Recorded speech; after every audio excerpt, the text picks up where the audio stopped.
Il ne faut pas avoir honte du populisme judiciaire. Rien que le mépris dont les médias distingués et les élites à l'abri accablent le populisme judiciaire me donnerait envie de le défendre, mais il y a plus à dire en sa faveur. Quand je lis ce titre du Monde, face au populisme judiciaire, le monde de la justice inquiet, et l'article qui suit, avec une sélection très précautionneuse d'un ministre, de magistrats, Denis Salah, et d'avocats, Patrice Spinozzi, accordés sur le danger que représenterait le populisme pénal, je suis naturellement conduit à m'interroger sur cette manière de présenter les pièces d'un procès dont la cause est entendue avant même le moindre débat. Et sans que la plupart soient à même d'expliciter cette notion entrée dans le langage courant et dont ils abusent. Les exemples donnés de populisme judiciaire montrent bien cette facilité qu'on s'octroie et qui consiste à juger scandaleuse toute aspiration à une justice plus répressive. On se sert d'un extrémisme et d'une outrance rare, ainsi ceux de Cyril Hanouna qui méritent cependant d'être écoutés et questionnés, pour fustiger des revendications dont l'excès signerait leur prétendue indécence. Le laxisme de la justice questionné pour l'essentiel, que de poncifs ornés d'humanisme. Pourtant toutes les personnes interrogées par Le Monde ont-elles raison quand elles affirment que « la justice n'est pas laxiste ».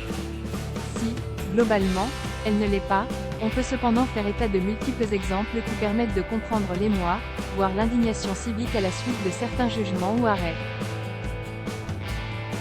Je ne suis pas persuadé que les théoriciens d'une justice qu'ils s'acharnent à voir conforme à leur idéal de fermeté très relative soient les mieux placés pour fustiger tous ces citoyens populistes. Considérer que dans le procès pénal la cause de la victime et son écoute ne doivent pas être exclusives est une évidence.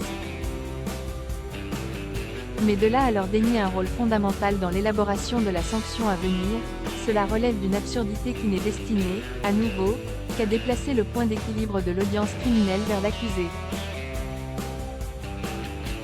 Invoquer par ailleurs la surpopulation carcérale pour battre en brèche l'idée du laxisme de la justice n'est pas un argument décisif. Cette trop forte densité ne démontre rien d'autre que la nécessité de construire vite de nouvelles places d'enfermement. Cette erreur d'analyse est la conséquence directe du discrédit qu'on attache par principe à l'incarcération, en mesurant mal qu'elle est rendue obligatoire pour les délits graves et les crimes. Ils ne sont pas commis à cause d'elle mais malgré elle. Sur un autre plan, se moquer des 61% des personnes interrogées, étude annuelle Kantar publiée POCA pour Le Monde et France Info, parce qu'elles estiment que la justice n'est pas assez sévère avec les petits délinquants, n'est pas non plus une attitude convenable. Alors qu'on peut soutenir que dans le cadre d'une politique pénale cohérente, une répression correctement ciblée sur les petits délinquants serait au contraire une pratique souhaitable.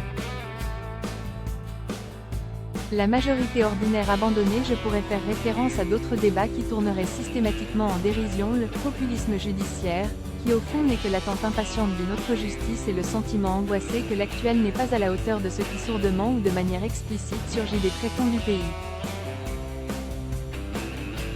Il me semble qu'une explication ayant du sens éclaire au moins partiellement le mépris politique et médiatique à l'encontre de ce populisme pénal, très souvent assimilé à ce que ses adversaires appellent la démagogie du RN. On a l'impression, à entendre de multiples réactions parlementaires ou autres, qu'on rend sans le vouloir un hommage équivoque au RN en le constituant comme porte-parole du populisme. Une perception plus fine pourrait au contraire désigner comme groupe dominant de ce populisme, cette majorité ordinaire, qu'évoque Christophe Guilly et peu ou prou abandonnée par le pouvoir. Les attaques contre les fondements du droit, les gens de justice, avocats et magistrats, y sont habitués. Mais leur généralisation les inquiète, cette généralisation, à la supposer exacte, ne vient pas de nulle part. D'abord, pour le commun, de la démonstration trop souvent décourageante de l'impuissance de l'état de droit classique. Quand l'insécurité augmente et prend des formes de plus en plus violentes et précoces, la faiblesse de nos dispositifs de protection traditionnels, mal adaptés à aujourd'hui, saute aux yeux pour peu qu'on veuille les garder ouverts. Ensuite, si le populisme judiciaire est une plaie de la République, que magistrats et avocats fassent leur examen de conscience, ne sont-ils pas, à des titres divers, directement responsables de ce qu'ils s'imaginent combattre ? L'aristocratisme pénal est le pire remède au populisme, il le valide au lieu de le réduire. À lire aussi. Du même auteur Montpellier, Le progrès qui n'en est pas un changer l'état de droit pour protéger les Français. Abonnez Lyon est en train de mourir de la peste, comme dans le roman d'Albert Camus.